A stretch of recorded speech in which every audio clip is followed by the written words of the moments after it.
Hello friends, आपका स्वागत है फिर से इस चैनल पे। आज कुछ दूसरी तरह की बात है। बात यह है कि कल मैंने एक वीडियो बनाया था फंडामेंटल राइट का, जिसमें मैंने आर्टिकल 12 से लेकर 18 तक की बात किया था। ठीक है, 18 तक बात किया था, जिसमें एक स्टूडेंट है जिनको 12 से लेकर 17 तक तो समझ में आया, 12 से लेकर 17 तक समझ में आया, लेकिन 18 समझ में नहीं आया। तो उन्होंने कमेंट किया था कि सर आप 18 को फिर से बताइए। तो इसीलिए मैं वीडियो फिर से बना रहा हूँ 18 से रिलेटेड। बाकी 12 से लेकर उनको 17 तक कंप्लीट था। अगर आपको भी कहीं कोई डाउट है तो आप कमेंट कर सकते हैं। ठीक है, तो मैं भी 18 बताने जा रहा हूँ कि 18 क्या है। 18 में मैंने इतना ही बताया था कि 18 है जो उपाधियों का अंत है। 18 में क्या है, जो उपाधि है उसका अंत है। उपाधि कहने का मतलब ये होता है कि किसी के नाम के आगे हो गया महाराजा, हो गया राजा, हो गया किसी के नाम के आगे महाराजा का टाइटल दे दीजिए, या फिर राजा राजा का टाइटल दे दीजिए। किसी नाम के आगे महाराजा का टाइटल दे दीजिए, राजा का टाइटल दीजिए, सर, राय, राय बहादुर, नाइटहुड इत्यादि। मतलब अगर ऐसा कोई भी उपाधि है तो उसे आप नहीं अपने नाम के साथ जोड़ सकते हैं। क्यों? ऐसा इसलिए है क्योंकि कहीं ना कहीं एक असामान्यता आ जाएगी इंसानों में। अलग ही दृष्टिकोण से देखा जाएगा अगर कोई ऐसा उपाधि कोई धारण करते हैं। तो इसीलिए जब भारत आज़ाद हुआ तो ऐसे उपाधि को बंद कर दिया गया। इससे पहले जो है कि जब देश गुलाम था तब ऐसी उपाधि दी जाती थी, लेकिन भारत के आज़ाद होने से के बाद ऐसी उपाधि को हटा दिया है, क्योंकि ये कहीं ना कहीं असामान्यता की स्थिति आ जाएगी। और हमारे संविधान में लिखा गया, और हमें संविधान के आर्टिकल 14 में है कि लॉ ऑफ इक्वलिटी, मतलब जो कानून के सामने सब समान है। मतलब कोई भी ऐसा पर्सन नहीं है जो कि असमान है, सब समान है कानून के सामने। ठीक है, लेकिन इसमें एक अपवाद ये है शिक्षा और पदवी। मतलब शिक्षा से रिलेटेड कोई भी जो व्यक्ति जो है कि अपने नाम के पहले जो है कि ये लगा सकता है। जैसे जैसे कि कोई प्रोफेसर है तो प्रोफेसर लगाता है, कोई डॉक्टर है तो डॉक्टर लगाता है। वैसे ही कोई शिक्षा से रिलेटेड जो भी है वो लगा सकते हैं। क्यों? ऐसा इसलिए मैं बोल रहा हूँ क्योंकि शिक्षा जो है कि अगर किसी के नाम के आगे मान लीजिए कि डॉक्टर कुछ भी डॉक्टर समीर लगा है, डॉक्टर समीर लगा है, तो ये जो समीर है, जो समीर का व्यक्तित्व है उसके बारे में नहीं बता रहा है। ये डॉक्टर उस चीज़ के लिए बतला रहा है, उसके जो शिक्षा ग्रहण किए है उसको रिप्रेजेंट कर रहा है। इसीलिए वो लगा सकता है। चाहे तो इंजीनियर है, वो उस पर्सन के लिए नहीं है, वो उस पोस्ट की मान्यता को बता रहा है, मतलब उसके शिक्षा के बारे में बतला रहा है, इसीलिए वो एजुकेशन में लगा सकता है। जैसे पदवी हो गया, पदवी कोई रैंक का है, कर्नल रैंक का है, ब्रिगेडियर रैंक का है, तो वो अपने नाम के पहले ऐसा लगा सकते हैं। कोई दरोगा है, तो मतलब कहने का सेंस ये है कि वे उस व्यक्ति को डिनोट नहीं कर रहा है ये चीज़ लगाकर, ये डिनोट कर रहा है उस पदवी को।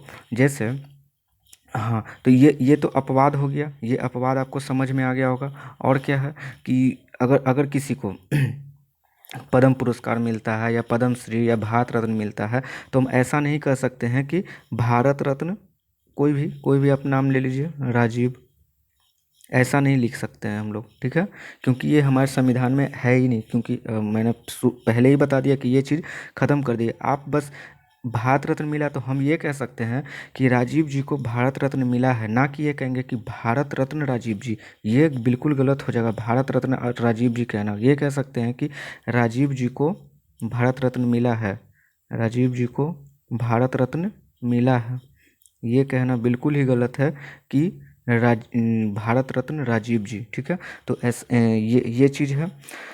और मेरे हिसाब से यही यही चीज़ होता है उपाधियों का अंत। ठीक है, और इसमें कुछ है नहीं, बस यही दो लाइन की बात हैं जो कि उनको समझ में नहीं आया था। रविंदर जी हैं, उन्हें समझ में नहीं आया था, तो मैं उन्हें ये सब सारी चीज़ें बता दिया। और अगर आपको भी कहीं डाउट है किसी भी पॉइंट में कि ये समझ में नहीं आया, तो आप बताइए, मैं इसका समाधान करने का कोशिश करूँगा। ठीक है, तो एक बार देख लेते हैं कि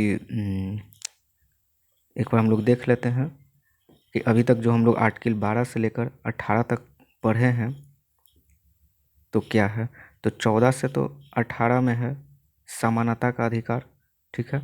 और 12 में क्या चीज़ है, 12 में है राज्य की परिभाषा दी गई है, राज्य की परिभाषा 12 में दी गई है। 13 में क्या था कि संसद कोई ऐसा कानून नहीं बनाएगा, संसद जो है कोई ऐसा कानून नहीं बनाएगा जो कि फंडामेंटल राइट का उल्लंघन करता हो, ठीक है। 14 में हम लोगों ने देखा था कि सभी व्यक्ति समान हैं, सभी व्यक्ति समान हैं। 15 में देखा था कि नस्ल नस्ल जाति भेदभाव जन्म स्थान ये सब से मतलब भेदभाव नहीं किया जाएगा। 16 में देखा था सरकारी नौकरी में कोई भेदभाव नहीं किया जाएगा।